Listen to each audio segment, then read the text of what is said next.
두 번째 영상 528쪽입니다. 528쪽 맨 아래에서 두 번째 줄. 각 공공기관의 예산은 공공기관 경영정보 공개 시스템인 약칭 알리오에 무조건 공개해야 됩니다. 반드시 정보를 공시해야만 하는 공공기관의 특징입니다. 제가 분명히 첫 시간에 말씀드렸어요. 알리오, 클리다이와 같은 이런 시스템에 반드시 공시를 해야 됩니다.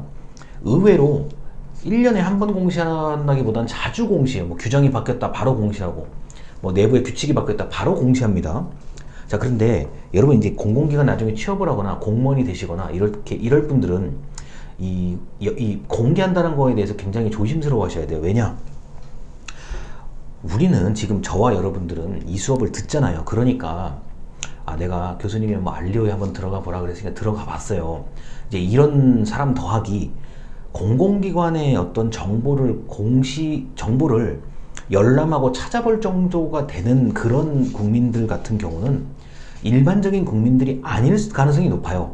그러니까 흔히 말해서 이 분야에 연구를 하거나 공부를 하거나 관련이 있는 사람들이 볼 텐데, 그런 사람들이 지금 요 얘기하는 겁니다. 의외로 많은 사람이 열람한다는 게 아마 그 조회수 보시면은 14,000, 2만 요 정도밖에 안 돼요. 우리나라 5천만 국민 중에 2만 명이면 그렇게 많은 건 아니잖아요.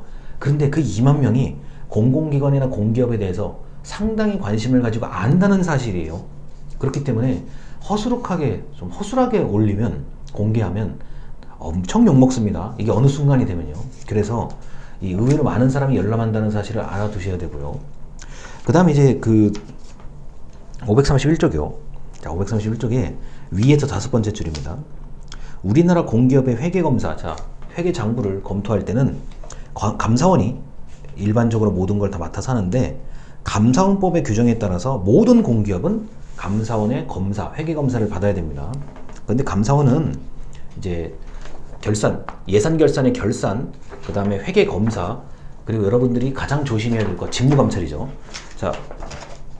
정부로부터 급여를 받는, 월급을 받는 모든 사람들은 감사원법에 해당이 됩니다. 그래서 직무감찰, 공금을 가지고 횡령했다든가, 이렇게 근무지에 꼭 있어야 되는데 근무지를 이탈했다든가, 이런 게 적발이 되면은 이유 없이 이거는 문제가 크게 생깁니다. 그리고 감사원법을 보면은 제22조에 이런 게 있죠. 필요적 검사사항, 반드시 해야 되는 것들. 1번 국가의 회계는 반드시 검사한다. 2번 지방자치단체의 회계는 반드시 검사한다. 3번 한국은행의 회계와 국가 또는 지방자치단체가 자본금의 2분의 1 이상을 출자한 법인.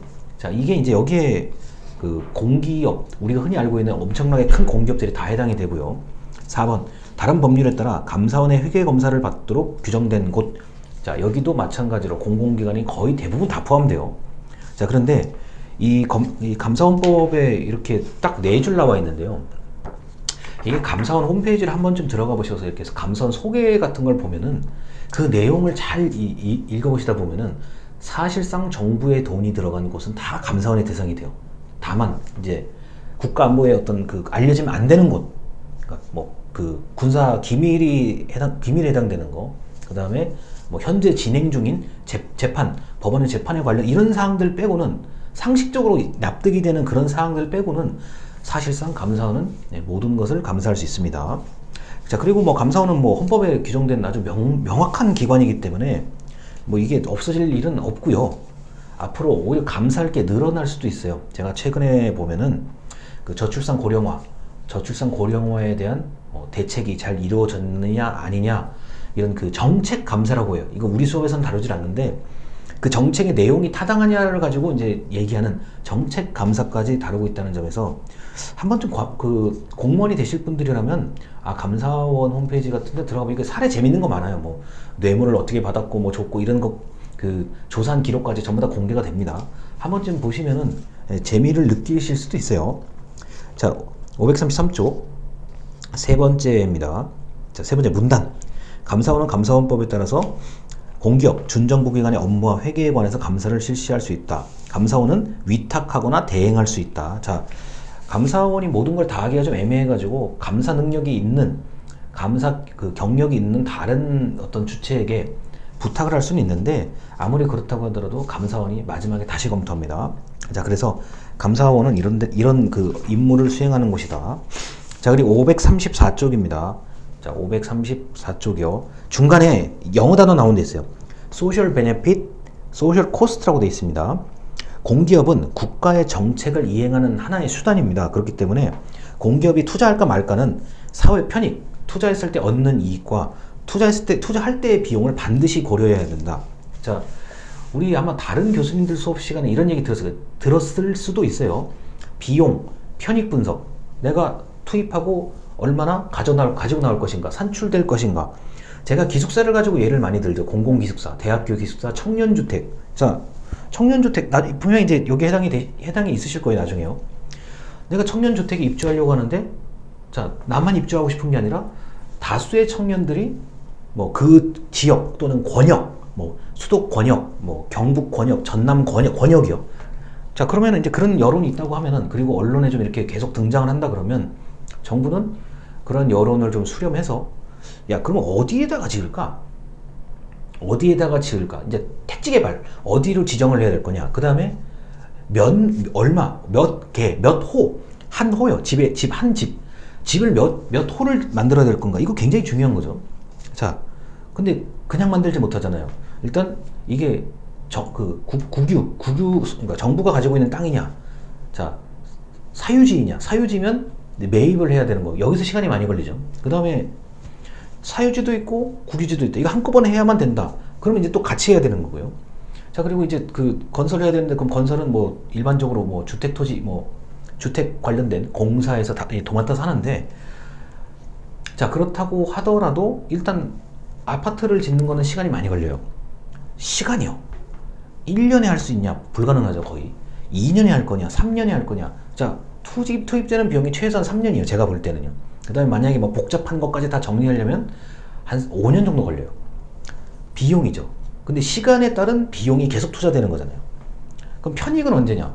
자, 입주한 사람들이 그 동네, 새로운 동네에 그냥 이렇게 분위기에 정착을 하고 분위기를 만들어가는 과정이 10년 걸려요. 제가 보기엔 10년 걸려요. 그러니까 저같이 그냥 뭐 좀 오래된 집에서 계속 사는 사람 같은 경우는 동네가 뻔해요. 아, 뭐 저 어머니 아는구나, 저 아저씨 아는구나, 뭐 인사하고 이렇게 지내는데, 그렇게 되기까지는 너무 시간이 많이 걸리는 거고, 그 동네의 특성이 좀 자리 잡힐 때까지, 뭐 예를 들어서 야, A 동네는 이런 동네야, 이거 이미지가 딱 구축되는 데까지가 10년 걸려요. 그게 만약에 전국으로 다 알려져 있는 것까지 포함해도 10년 정도. 그래? 그 동네 들어봤어. 거기 아파트 있다며? 요런 말이 나올 때까지가 10년이 걸려요. 자, 지금 제가 계속 그걸 얘기하잖아요. 시간. 근데 편익은 다 완공이 된 다음에 한참 지나서 편익이 생기는 거죠. 야, 이 아파트를 다시 지으려면 몇 년 뒤에 지어야 되냐? 뭐 재개발, 뭐 재건축할 때 보통 20년 이상을 보면 뭐 어느 정도 해당이 되니까요. 근데 요새 건물이 좋아요. 그러면 30년 이상을 봐야 되고 40년 이상을 봐야 될 때도 흔하단 말이에요. 그거 어떻게 해요? 그러면요, 계속 시간이에요. 우리 정부가 투자를 해서 5년 만에 다 했는데 앞으로 35년 뒤에까지의 편익을 봐야 되는 거거든요. 그래서 공기업은 굉장히 중요한 역할도 하고, 사실 중앙부처가 더 중요한 역할을 하기도 하죠. 이런 면에서는요. 자, 그래서 이런 단어가 있다는 것 정도를 제가 말씀을 드리고 오늘의 마지막 영상으로 넘어가겠습니다. 감사합니다.